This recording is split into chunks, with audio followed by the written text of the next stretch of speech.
So you do not compare your weakness with other people's strengths. Then you are always feeling inferior. The acceptance of yourself eventually will lead to you feeling confident.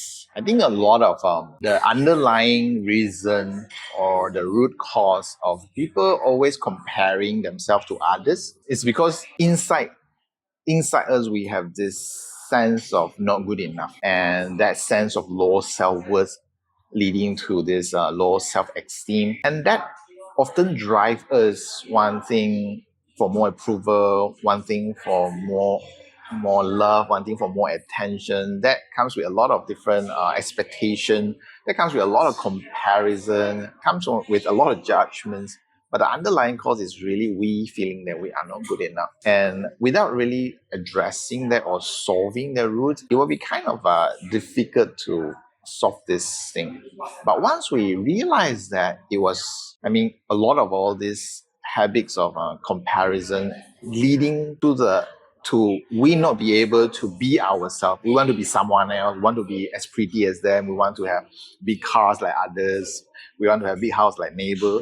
All these things, all this social pressure, peer pressure, all this underlying cause is really about we feeling that we are not good enough, you see. So once we recognize this and have this awareness of this, then we can start building our confidence and our self-worth really from a space that is different than comparison, from a space that is not built on external possessions or internal possessions like feel-good effect, like social status, like how many likes we get on the social media. All these are very much to do with like we want to get that validation from external world. If we build our confidence based on this, one day it will collapse, because what if one of the posts that you just don't get enough like, other people get a lot more like than you, other people get a lot more comment than you. So very much to do with we ourselves believe that we are not good enough. So by we understanding this, we can actually start at least giving intent to shift our mentality, our mindset, that we are also a part of this universe. We are like a star in this whole universe. The whole universe really couldn't be complete without you as a puzzle. And everybody is unique in their own way. It doesn't mean that others shine more than you and then you are more inferior than them. They are just maybe having different roles, different purpose of their life, but you are as unique as others. And by we recognizing our uniqueness, that includes our strengths and our weaknesses, because not everybody is born the same. Everybody have different strengths and weaknesses. So you do not compare your weakness with other people's strengths. Then you are always feeling inferior. But if you understand your weaknesses and you admit it, and you understand your strengths and you admire that, then you will be able to admire other people's strengths and weaknesses too. It means you start to know yourself. You start to accept who you are. You start to be able to learn to be yourself without wanting to be someone else, you see. So once you are able to recognize that and be able to admire your strengths and recognize your weaknesses, it means this is just who you are. It doesn't mean that you can't change it. You can still change it if you choose to.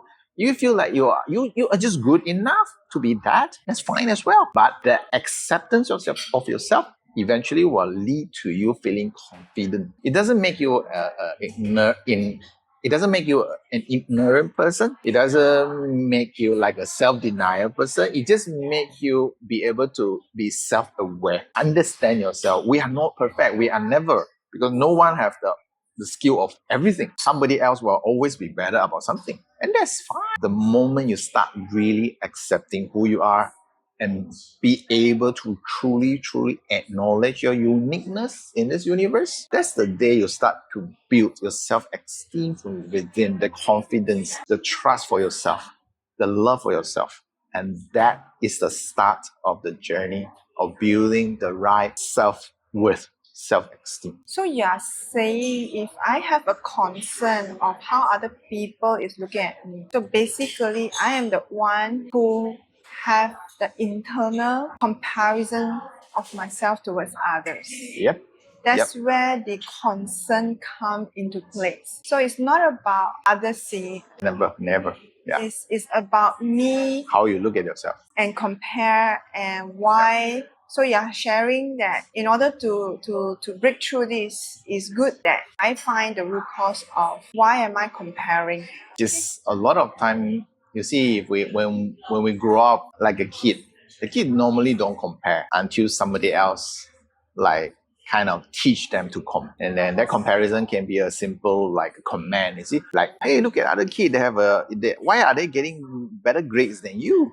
Why is that your neighbor is a lot more beautiful? Can you dress like that? You see, all these are very unconscious commands, and that command kind of being like teaching our unconscious start to like, hey, wow, maybe mom is correct, maybe dad is correct, maybe I need to be like them in order to be more beautiful. You see, all these are conditionings, and that conditioning itself, although parents a lot of time really mean well, they want us to be better, they want us to be more beautiful, they want us to have a better future, but then that itself, that comment itself somehow becomes like a sabotaging belief systems that being planted inside us from young.